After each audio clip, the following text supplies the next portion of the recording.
After 25 years recruiting, I've heard a lot of stupid responses by candidates and questions at interviews at all levels. In this video, we'll see some examples of stupid things said, and then we'll look at ways to avoid it. Let's delve into it. I'll list several questions that interviewers or recruiters ask at interviews, and I've chosen a sampling of answers I've gotten. The first question is about your weaknesses and/or areas you need to grow. One candidate responded by saying, their supervisor said they needed to work on getting to work on time. Huh? A few people said, I have trouble staying on track and meeting deadlines. I had one person tell me how they had an affair with their boss as a weakness and they both got fired. I've had some people go on for 10 minutes telling me a list of all of their faults. Just stop. For the interview question that asked the candidate what things they might struggle with to get their work done, one candidate advised it would be a bad day if his wife did not iron their tie properly, so all work would be a problem that day. Another said working weekends. Yet another candidate said other people. For the interview question about what kind of leadership style that was preferred, the candidate responded that they like it when the manager goes out drinking with them after work and also talk about the employer. One person said, I do not like a micromanager, and proceeded to list how horrible her current boss is. All were very bad responses, as you can see. The interview question, what are your long-term goals? I had a candidate say it would not be at this employer. Another person said it was not relevant as they won't be here long enough, but happy to help out for a time. For the interview question, why are you interested in this position? Someone said, I want to read books all day, so I think it'd be a really good fit. Another said, well, it's close to my house and the people seem nice. Another candidate said, well, I'm not good with computers, so this place seems more like my level. I might add that most of the work that we do is related to information technology. For the interview question on predicting where the business will be in 5 years, I had a candidate say, closed, I imagine, but that's okay. I only want to stay here for about a year or so. Now for some stupid questions candidates have asked at interviews. I'm doing okay, right? Can you tell me if I got the job right now? When will I find out because I'm going on a vacation for a few months? Listen, I could have continued, but there's not enough time in this video to list all of them.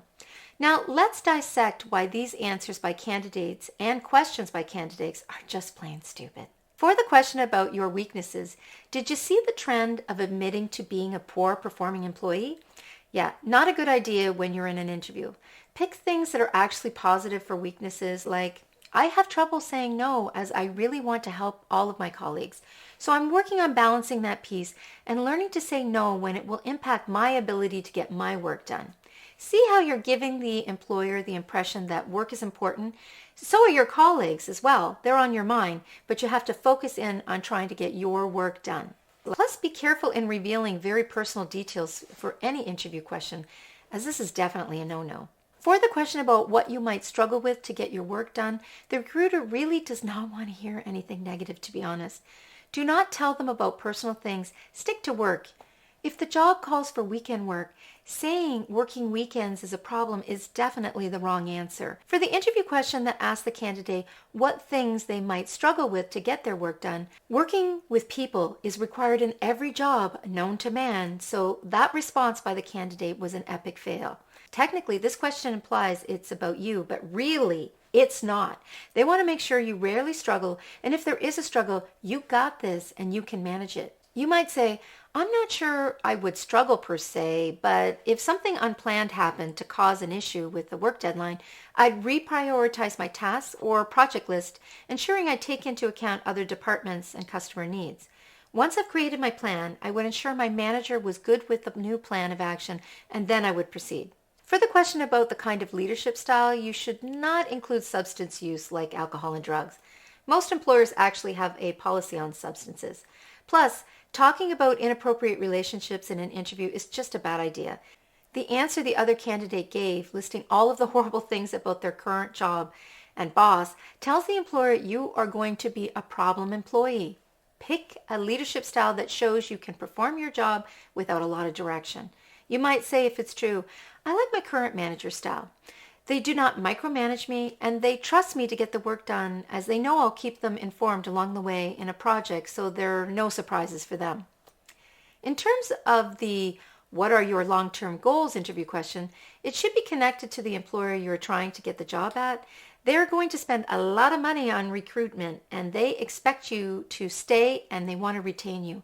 So you might say, my long-term goals are to move up within the company and take courses along the way that complement that goal. For the question, why are you interested in this position? It should be about your commitment to the great mission and values of the organization, not what will be good about it for you. It's not about you. It's all about the company and what you can do for them. Know your audience. You might say, if it's true, I have always admired your mission, and in my research, I saw that you did X. You have to insert what the company did that aligns with your mission. And this aligns with my values about X. You have to insert your values that aligns. For the question on predicting where the business will be in 5 years, obviously you would have researched the company, so you should be listing what they are planning in their strategic plan based on your research for the next 5 years. Wow the interview team with your commitment to understand what their company is all about. Wouldn't you want to hire the person who really showed they wanted to work there? Lastly, in terms of the stupid questions candidates ask section, you do see the theme. It's about the candidate, not the employer. It's not all about you. It's all about the employer at this point. The interviewers are not going to tell you if you're doing okay, nor will they likely tell you if you got the job at the interview. Telling an employer you actually are not available to start work because of a long pre-planned vacation is wasting the recruiter's time. Why did you bother coming to the interview? When asking the employer questions, make those questions more about the employer and really learning about the employer so that you show them you can be a great employee for them. So let's recap quickly. Some really stupid answers to interview questions were discussed. Then better ways to answer those questions were provided. Lastly, stupid candidate questions were discussed and suggestions provided on how you can formulate better ones. Well, that's it for this video. Thank you for watching, and I will see you in the next video. Questions that were discussed. Okay, that's not right.